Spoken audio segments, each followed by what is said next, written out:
Hey everyone, happy Friday. So we were going to cover another topic, but then it looked like the Epstein list was actually revealed. So they've been stringing us along. They said the Epstein list was coming out and then it didn't. And yeah, it is out now and everyone is trying to access it. So I had some trouble trying to get on the website, but we have some information that we're going to talk about.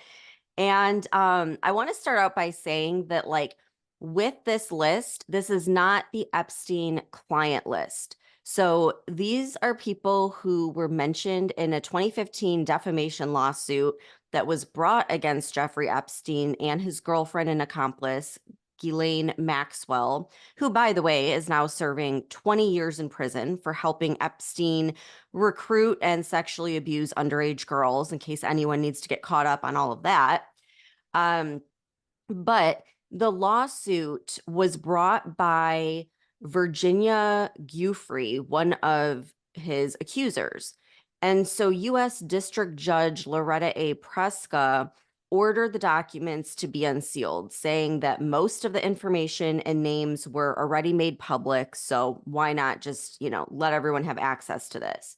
So the documents include over 1,000 pages, but the names on the list are simply people listed within the 1,000 pages. So it doesn't necessarily mean that they were clients or that they did anything wrong.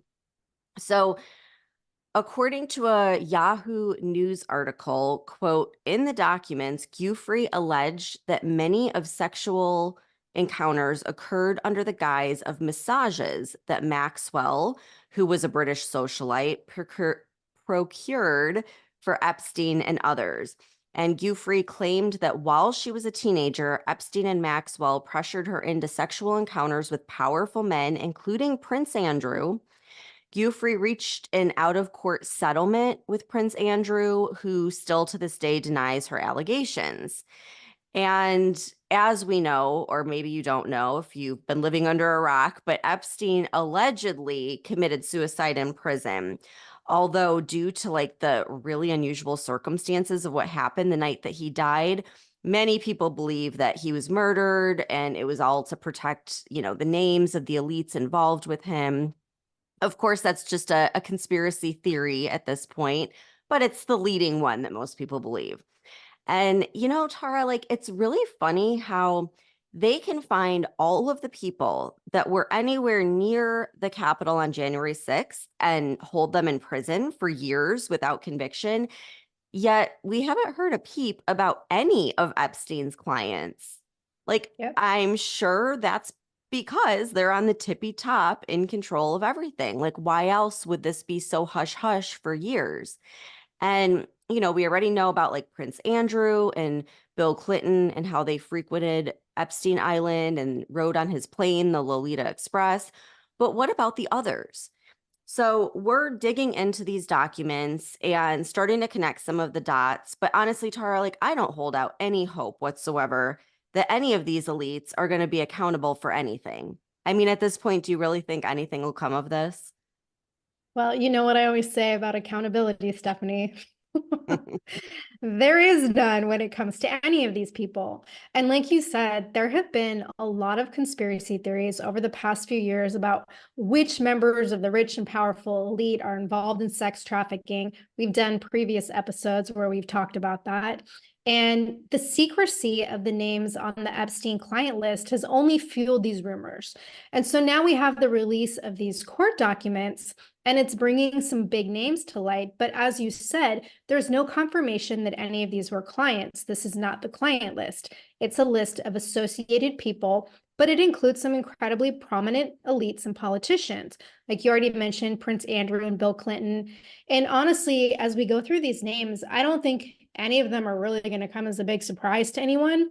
And there wasn't any bombshell evidence released.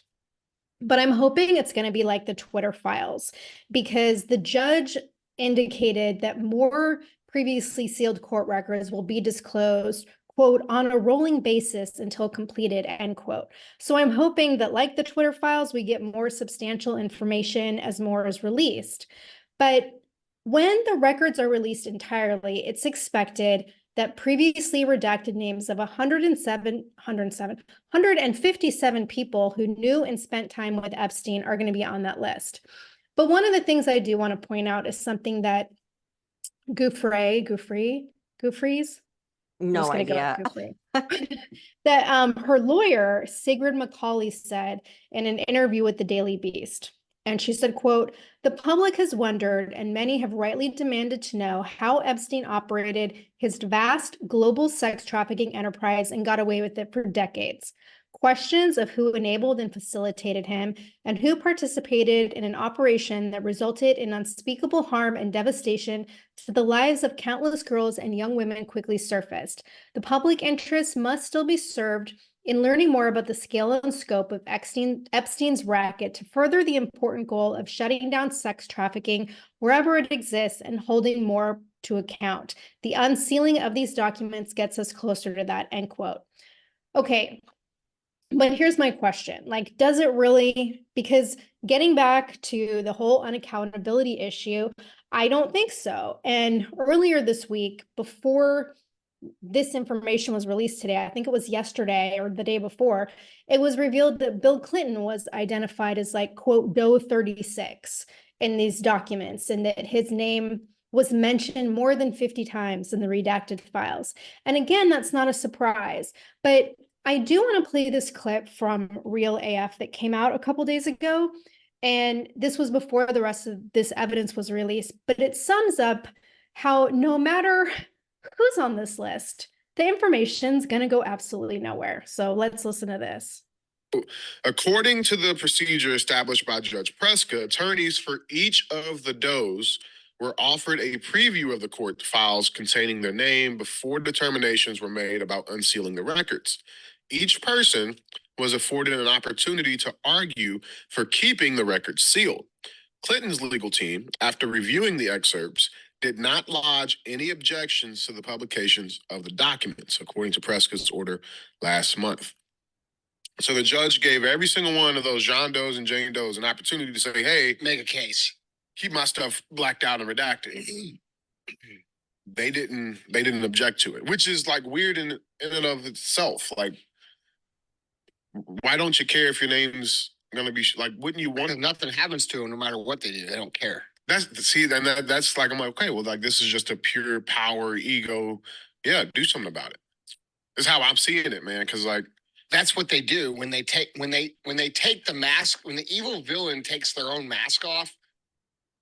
That's them telling you, like, yeah, it's me, and there's nothing you're going to do about it. Yeah, that's what's been happening. There's no accountability for anybody in any of these situations that have happened over the last 20, 30 years in government.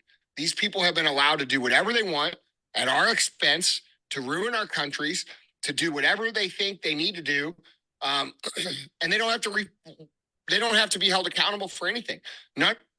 Okay, he goes on and says a lot of other interesting things, but it's exactly what we were talking about. No one's going to be held accountable for anything. And one of the other things he talked about later on in this podcast was that these elites and these power brokers and all these people controlling the narrative, like they're all in on it together and they're all friends. So of course nobody's going to turn anybody in, and nobody like is going to hold anyone accountable. And Andy Frisella was saying, like, the responsibility for accountability lies with us, the little people. And I just don't think that there's enough people who are brave enough to speak out or who care enough to actually do anything about it.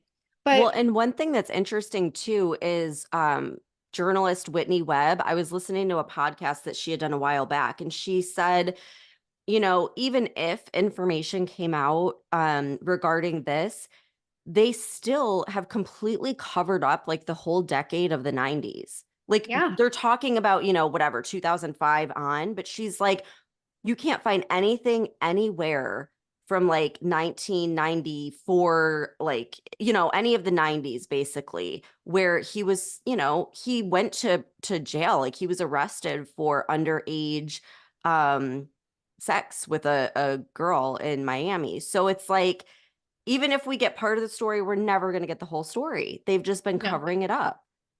Yeah. And like one of the things that, going back to like the Clinton thing, one of the things I did read from one of Epstein's accusers, Johanna Soberg. She worked for Epstein from 2001 to 2006. And part of her God, I can't speak today. Part of her deposition that was unsealed was part of this recently released information. And I guess in that deposition, she was asked if Epstein had ever talked to her about Clinton. And she testified that, quote, he said one time that Clinton likes them young, referring to girls, end quote. And so, like, the only two words I have for that are Monica Lewinsky, right? Yeah.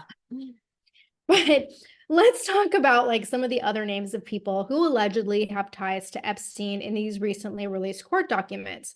So there's a ton of actors and celebrities that were named: David Copperfield, Michael Jackson, Kevin Spacey, Naomi Campbell, Kate Blanchett, Leonardo DiCaprio, Bruce Willis, Cameron Diaz. Like, these are some big name celebrities. They are. And okay, I've got to say, have you heard about the whole debacle happening between Jimmy Kimmel and Aaron Rodgers? Yes. Oh my gosh, I didn't realize this until like last night, and it's like all over social media. But apparently, on a podcast, Aaron Rodgers insinuated that Jimmy Kimmel will be on Epstein's list. And I think they have history. I don't know the whole story. But then Jimmy Kimmel goes on X and writes, quote, "Dear asshole, for the record, I've not met, flown with, visited, or had any contact whatsoever with Epstein, nor will you find my name on any list other than the clearly phony nonsense that soft-brained wackos like yourself can't seem to distinguish from reality. Your reckless words put my family in danger. Keep it up and we will debate the facts further in court." And then he like tagged Aaron Rodgers. But the fact that he had like a total meltdown just made him look suspicious. And so now like the whole internet's talking about it and they're like, well, when you flip out like that, clearly you're worried about something. Now, like for the record, I don't know that his name is on the list. I haven't seen it so far, but I just think that that's really funny that he got so upset about it and just makes him look really bad, I think. Yeah, I guess like last year when this news of this whole Epstein list first came out in March last year, Jimmy Kimmel had called Rogers a tinfoil hatter for like his speculations about the list. And so I don't know, maybe this is Rogers trying to get back at him or something. But I mean, it's entertaining for the rest of us. But aside from celebrities, other public figures include Al Gore, the late former governor of New Mexico, Bill Richardson, billionaire Glenn Dubin. I don't even know who that is. Have you ever heard of him? No. And then, of course, Donald Trump. So, fun fact, okay, Queen Elizabeth, like before she died, she stripped Prince Andrew of all of his titles when his name became, associated with Epstein. And what I want to know is where the hell is Bill Gates' name? Like, he's got to be one of the redacted people. I mean, his wife, Melinda, publicly stated that she divorced him because of his relationship with Epstein.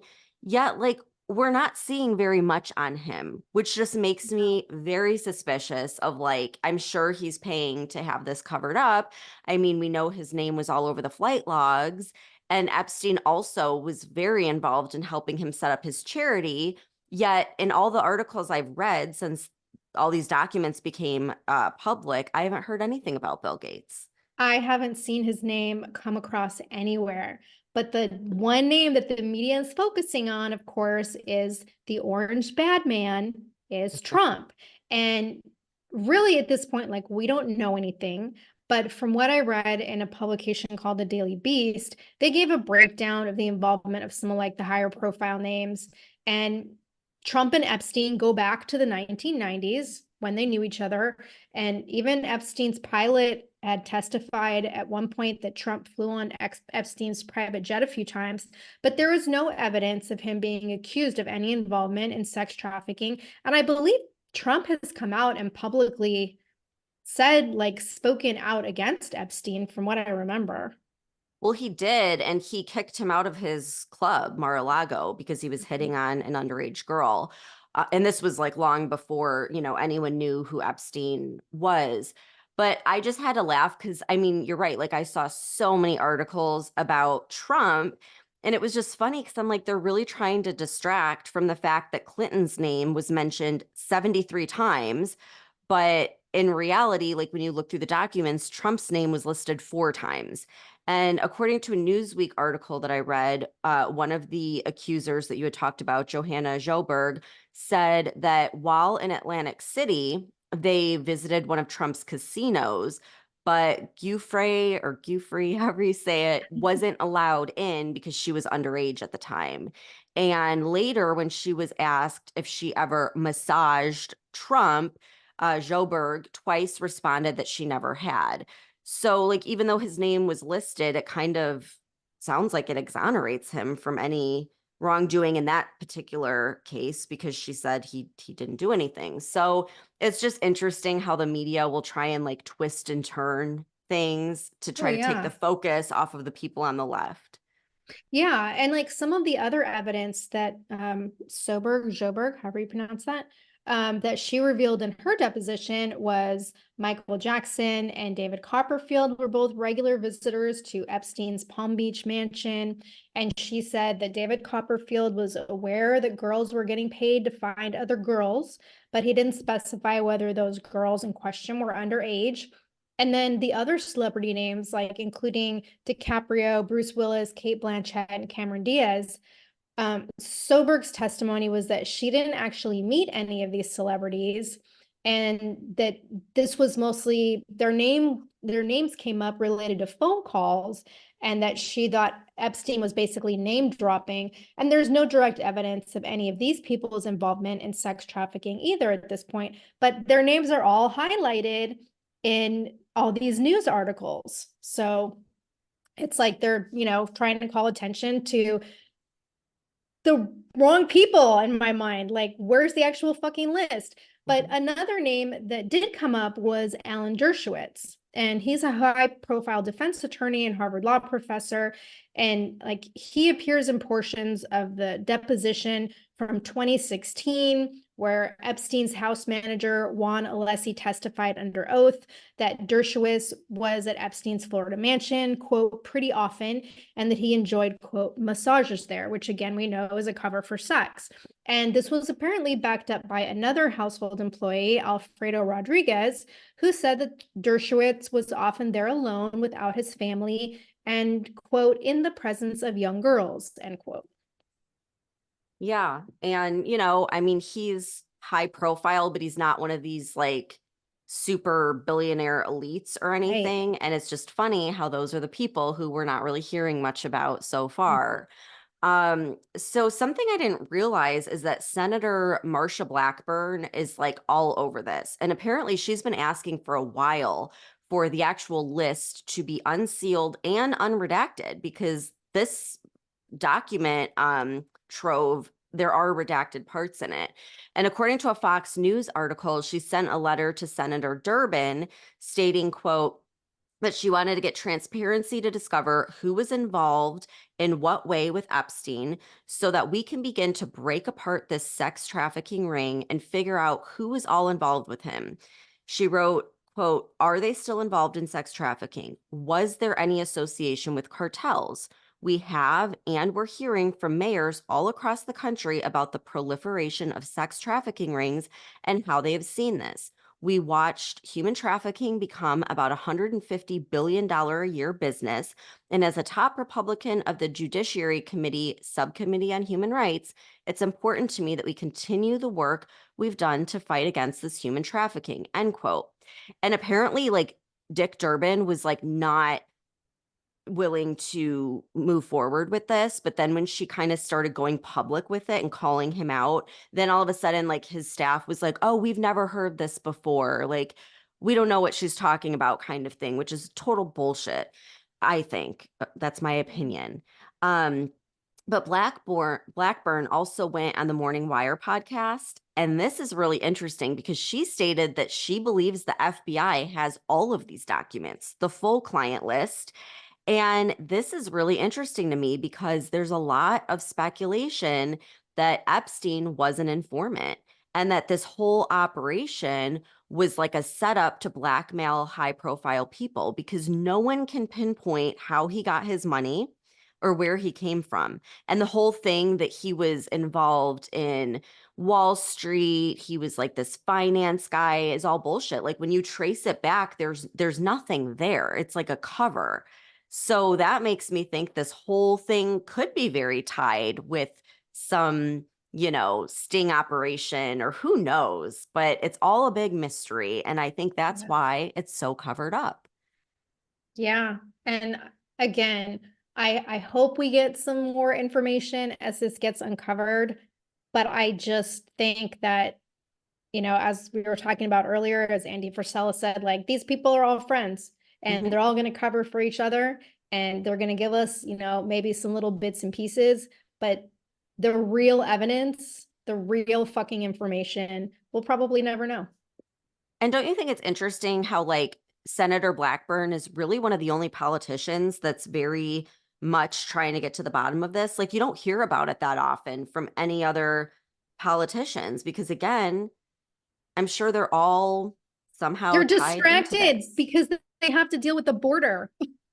The border, which is bringing in all of these people to be human I know. trafficked. Like, see, it's like all tied together. I mean, Yeah. it's very interesting, but yeah, I think you're right. I don't think this is gonna go anywhere. I mean, again, like this has been going on since the 90s and nothing has really come of it. And Epstein, died. And with him, it appears that his client list has died as well. So we'll see, but we'll keep everyone posted. This information is kind of like dripping out, and like I said, it's hard to get on the website to see the list of 170 people, but we're going to stay on top of it and see what does come of this, and we'll keep everyone posted. So now you have some fun gossip to talk about this weekend around Epstein, and we'll see you back here on Monday.